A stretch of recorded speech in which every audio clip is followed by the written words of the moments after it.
Collapse at the iron gates. The summer rain had been falling for hours, turning the pristine streets of Beacon Heights into rivers of frustration for anyone unlucky enough to be walking them.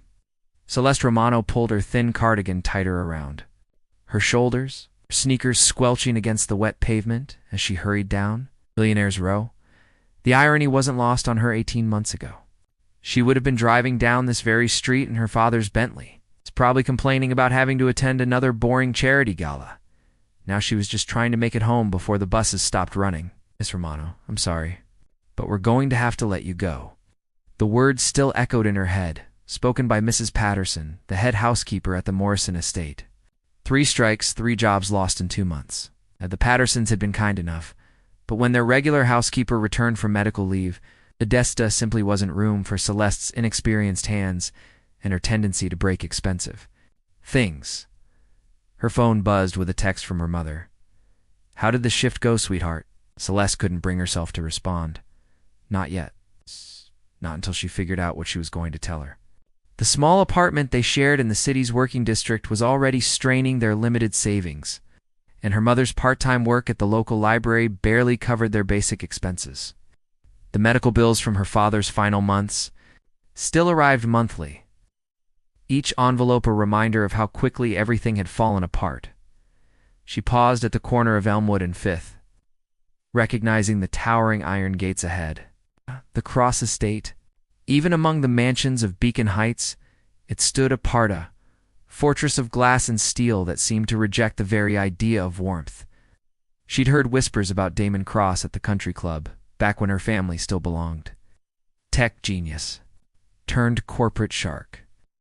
A man who'd built an empire by buying struggling companies and either saving them or dismantling them entirely, depending on what served his interests. He's brilliant but completely ruthless.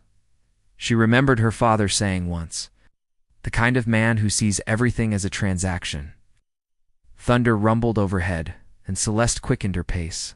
The rain was getting heavier, and she still had 6 blocks to walk to the bus stop. But as she passed the Cross Mansion, her vision began to blur. The stress of the day, combined with the fact that she'd skipped lunch to save money, was catching up with her. She pressed a hand against the cold iron of the gate, trying to steady herself. The world tilted sideways. She felt herself falling, heard the distant sound of her bag hitting the pavement, and then everything went dark. When consciousness flickered back, she was aware of voices, deep, unfamiliar tones, discussing her condition with clinical precision. She kept her eyes closed, trying to piece together what had happened. The surface beneath her was soft, expensive, silk sheets. The air smelled like cedar and something else she couldn't identify. "She's stirring," a woman's voice said softly. "Good. Make sure she has water when she's ready." This voice was different, commanding, but not unkind. "And call Dr. Hendricks. I want to make sure she's all right." Celeste's eyes fluttered open to find herself in a room that could have been featured in an architecture magazine. Floor to ceiling. Windows revealed a view of manicured gardens, and the furniture looked like it cost more than her family's old house. But it was the man standing by the window who captured her attention. Damon Cross was younger than she'd expected, perhaps in his early 30s, with dark hair and sharp features that would have been intimidating if not for the genuine concern. In his gray eyes, he was watching her with an intensity that made her acutely aware of her disheveled appearance. "How are you feeling?" he asked, moving closer to her bedside. Confused, she admitted, her voice hoarse. "I was walking and then ... She tried to sit up, but he gently pressed her back down. "You collapsed outside my gate. My security team found you about an hour ago." His voice carried no judgment, only facts. "When did you last eat something?" The question hit too close to home, and she felt heat rise in her cheeks. "I'm fine. I should go." "You're not fine," he said simply. "And you're not going anywhere until I'm sure you won't collapse again the moment you stand up." For a moment, they simply looked at each other, two strangers from completely different worlds, connected by an act of unexpected kindness that neither of them fully understood yet. Behind gilded walls, Celeste had expected many things when she woke up in a stranger's home, but having breakfast served on bone china while wearing borrowed silk pajamas hadn't been one of them. The pajamas belonged to Damon's housekeeper, Mrs. Tuna woman, who moved through the mansion with quiet efficiency and had somehow managed to launder and press Celeste's clothes while she slept. "Eat," Damon said, settling across from her at a table that could have seated 12. He'd traded his expensive suit from the night before for dark jeans and a simple white shirt, but somehow still managed to look like he belonged on the cover of a business magazine. Celeste picked at the perfectly prepared Eggs Benedict, acutely aware of how out of place she felt. "You really don't need to do this. I can call a cab and go where?" Cut her off, not rudely, but with the directness of someone accustomed to getting straight to the point. "Back to whatever situation led to you collapsing from hunger on a public street?" The question stung because it was fair. She set down her fork and met his gaze. "Look, Mr. Cross, I appreciate your help, but I don't need rescuing. I had a bad day. It happens." "Damon," he corrected. "And judging by your reaction to that question, I'd say it's been more than one bad day." Something in his tone made her look at him more carefully. There was no pity there, no condescension. Just observation, as if he were solving a particularly complex equation. "You don't know anything about me? I know you were walking through Beacon Heights in the rain at 11 o'clock at night. I know you were wearing a uniform that suggests you work in domestic services. And I know you're proud enough to be sitting here arguing with me instead of accepting help gracefully." He leaned back in his chair. "What I don't know is your name, Celeste." The admission felt like surrendering something important. He repeated, and she was surprised by how her name sounded in his voice. Not dismissive or calculating, but thoughtful. "Roman surname, I'm guessing?" Unusual for someone working as domestic help in this neighborhood. Her laugh came out bitter. "People fall, Damon, sometimes from very high places." For the first time since she'd met him, his composed expression shifted. Something flickered across his features, recognition, perhaps, or understanding. "Yes," he said quietly. "They do." The weight of his response hung between them, and Celeste found herself studying his face. She'd heard the stories about Damon Cross, how he'd built his tech empire from nothing, how he could destroy a competitor's business with a single strategic move, but the man sitting across from her seemed more complex than the ruthless corporate titan described in business magazines. "Why'd you help me?" she asked suddenly. He was quiet for a long moment, his fingers drumming against the table's polished surface. "I'm not entirely sure," he admitted.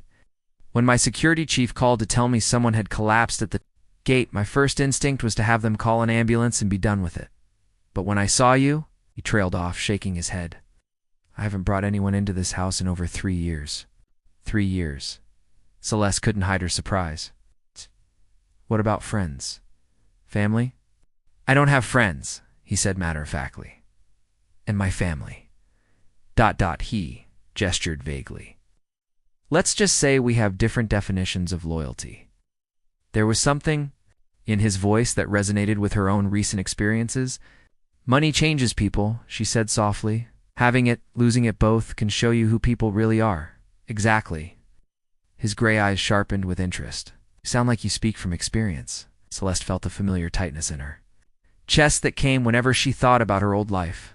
"My father owned Romano Industries, construction, real estate development. We had ... She gestured around the opulent dining room. "We had all of this, until we didn't." "What happened?" "Bad investments, worse partners. And a partner who embezzled $2 million before disappearing to the Cayman Islands." The words came out flat, rehearsed from having to explain the situation to lawyers and creditors. "Turns out loyalty really is for sale." Damon nodded slowly. "And now you're working 3 jobs to keep your head above water?" "2 jobs, she corrected. "I was fired from the 3rd one yesterday, right before I had my dramatic collapse outside your gate." "Their loss," he said, and she was startled by the conviction in his voice. "You don't even know if I'm good at what I do. You're sitting here having breakfast with me instead of trying to figure out how to use this situation to your advantage. That tells me more about your character than any resume could." He leaned forward slightly. "What if I told you I had a proposition for you?" Celeste felt her defenses rise immediately. What kind of proposition?" "The legitimate kind," he said, and she caught what might have been amusement in his eyes. "I need someone to manage my personal affairs. someone intelligent, discreet, and who understands how quickly circumstances can change. The pay is generous, and it comes with medical benefits. The offer was so unexpected that she could only stare at him. You want to hire me? Based on what? One conversation? Based on the fact that you've been arguing with me for the past 20 minutes instead of trying to flatter me or figure out what I want to hear, he said simply. Do you have any idea how rare that is in my world? Celeste looked around the immaculate dining room at the man who'd shown her more genuine kindness in 12 hours than she'd received from anyone in months, and realized that maybe falling outside his gate hadn't been such a disaster after all. When do I start? She asked. An unlikely alliance 3 weeks into working for Damon Cross, Celeste had learned several important things. First, the man owned 17 different coffee machines, but only ever drank plain black coffee from a single ceramic mug that had a small chip on the handle. Second, he received an average of 200 emails per day, but only responded to about 30 of them. And third, despite his reputation for being emotionally detached, he had quietly paid for the surgery of his night security guard's daughter without mentioning it to anyone. She discovered the last detail by accident while organizing his personal accounts, a task that had become part of her expanding role as his assistant. What had started as managing his calendar and correspondence had evolved into something more comprehensive. She was becoming the bridge between Damon's business world and the human elements he seemed to struggle with. The Patterson family sent another thank you note, Celeste said, entering his home office with the morning mail. The room was her favorite in the house floor, 2 ceiling bookshelves lined 2 walls, filled with everything from technical manuals to classic literature. It was the only space that felt lived in rather than staged. Damon looked up from his laptop, confusion creasing his brow. The Patterson family. Your security guard, Marcus. His daughter, Emma. She held up the handwritten card. She's been cancer-free for 6 months now. They wanted you to know. I told Marcus that was to remain confidential, Damon said, but there was no anger in his voice, only mild exasperation. Maybe he thought his daughter's life was worth more than your privacy, Celeste suggested, settling into the chair across. From his desk, over the past weeks, their interactions had developed an easy rhythm. She had learned to read his moods, and he had grown accustomed to her direct manner of speaking. I don't do those things for recognition, he said, returning his attention to his screen. I know. And she did know. In the short time she'd worked for him, she'd witnessed numerous acts of quiet generosity that he went to great lengths to keep private. But maybe letting people express gratitude isn't about you. Maybe it's about them. He paused in his typing, considering her words. You think I'm afraid of emotional connections? I think you're afraid of being disappointed by them, she corrected. There's a difference. The observation hung between them for a moment, before Damon saved his work and closed the laptop. Your psychological insights are getting disturbingly accurate. Occupational hazard of working closely with someone. Celeste pulled up his calendar on her tablet. Speaking of which, you have the board meeting at 2, drinks with the Peterson group at 6, and your mother called again. His expression immediately shuddered. I'm not taking calls from Victoria. She's called 4 times this week.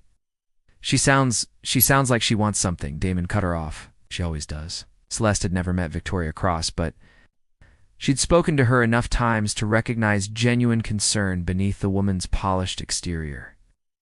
What if she just wants to talk to her son? Then she should have thought of that before she chose my stepfather's money over her own child, Damon said coldly. The bitterness in his voice was so raw that Celeste felt an unexpected surge of protectiveness. She was beginning to understand that Damon's emotional walls weren't just personality quirks. They were survival mechanisms built from real wounds. I'm sorry, she said quietly. That must have been incredibly painful. It was a long time ago. But his hands had tightened slightly on the desk's edge, betraying the emotion he was trying to suppress. Pain doesn't expire just because time passes, Celeste said. Trust me, I know something about family disappointment. Damon looked at her with new attention. Despite working together for weeks, they had both been careful to keep their conversations professional. But something had shifted in the past few days.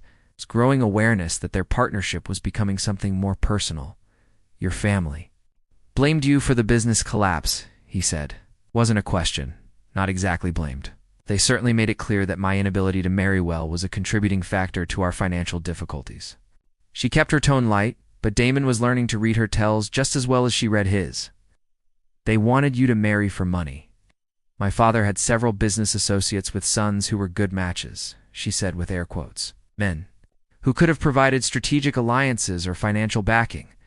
When I refused to consider any of them, my parents felt I was being selfish. And now they live in my aunt's guest house in Florida and send me passive-aggressive texts about how I should have listened to them. She shrugged, trying to appear unaffected. They're not wrong, exactly. If I had married Richard Hartwell, they'd still have their house? Richard Hartwell? Damon's voice had gone sharp. The pharmaceutical heir? You know him? I know he's been married and divorced 3 times, has a gambling addiction, and treats his staff like property. Damon's eyes were flashing with something that looked remarkably like anger on her behalf. Your parents wanted you to marry that? They wanted security, Celeste said. I can't entirely blame them for that. I can. The fierce protectiveness in his voice caught her off guard. You deserved better than being used as a bargaining chip. The intensity of his reaction made something flutter in her chest, the warmth that had nothing to do with professional appreciation and everything to do with the way he was looking at her, as if she mattered, as if her happiness was important.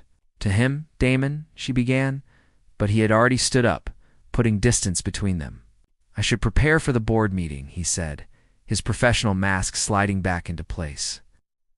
But she caught the way his eyes lingered on her face before he turned away. As she watched him retreat behind his desk, Celeste realized that somewhere between managing his calendar and learning his coffee preferences, she had started falling for her enigmatic employer.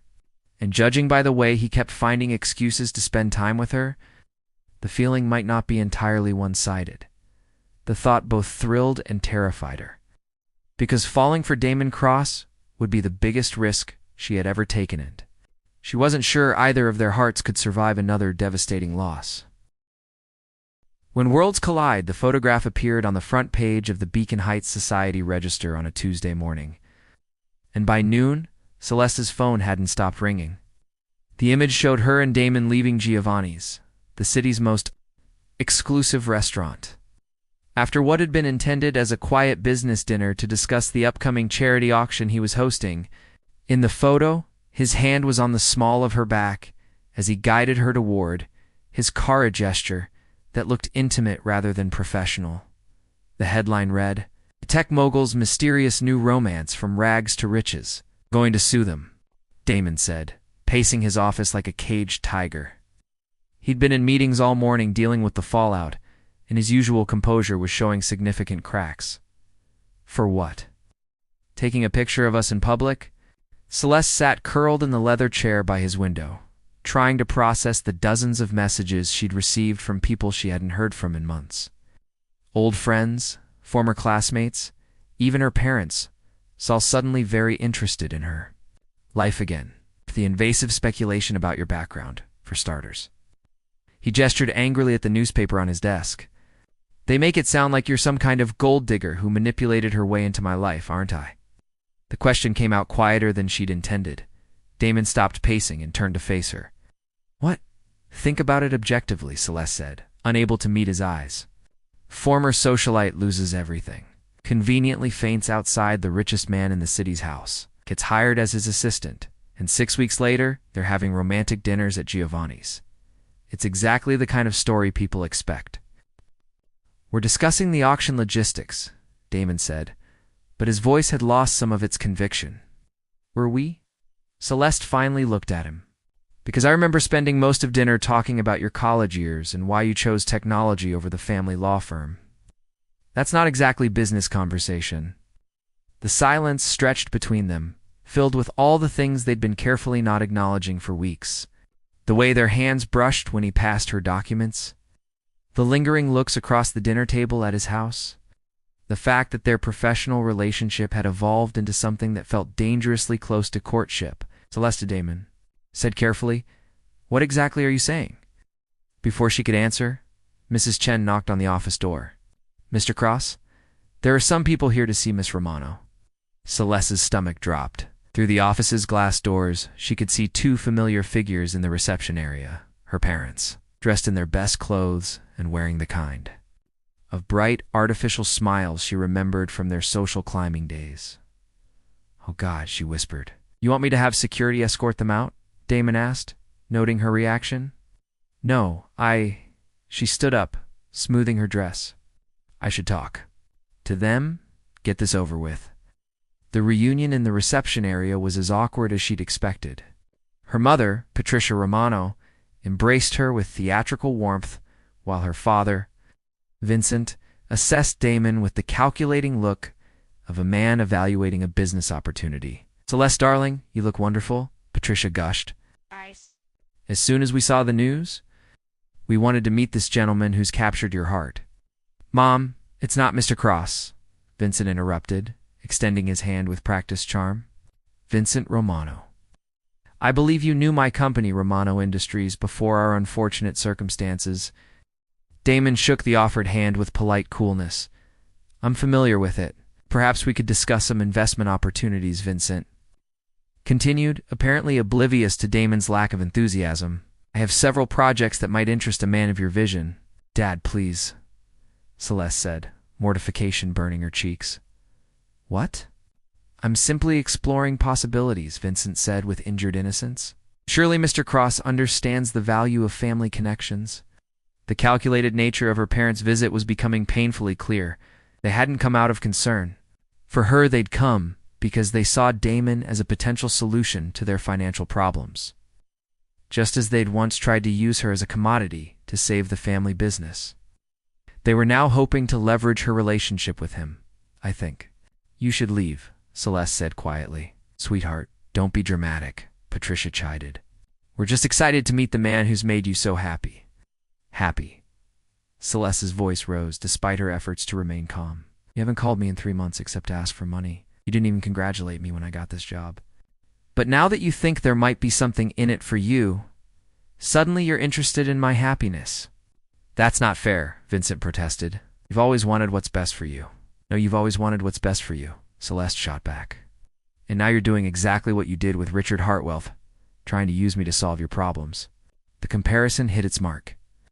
Both her parents had the grace to look ashamed, but Vincent recovered quickly. "This is different. You clearly care about Mr. Cross, and he obviously cares about you. We're simply suggesting that perhaps this relationship could benefit everyone involved. Get out." Damon's voice cut through the tension like a blade. He hadn't raised his volume, but there was something in his tone that made everyone in the room freeze. "You have 30 seconds to leave my building before I call security." "Now see here," Vincent began. 25 seconds, Damon said, checking his watch. Patricia grabbed Vincent's arm. Us. "Come on, Vince. We'll call you later, Celeste." Hurried toward the elevator, Celeste felt the last of her composure crumble. The humiliation of having her parents try to use her relationship with Damon, whatever that relationship actually was, felt like the final confirmation of every terrible thing the newspaper had implied about her. "I'm sorry," she whispered, not trusting herself to look at him. "For what? For them. For this whole situation. For making you look like a fool who got taken in by some desperate social climber. Is that what you think you are?" Damon's voice was gentle, which somehow made everything worse. "I don't know what I am anymore," she admitted. "But I know I can't stay here. Not after this. Celeste, look at me." When she didn't respond, he stepped closer. "Please." She finally raised her eyes to meet his, expecting to see doubt or disappointment. Instead, she found something that looked like determination. "I don't care what the newspapers say," he said firmly. "I don't care what your parents want, or what people assume about us. The only thing I care about is what you want.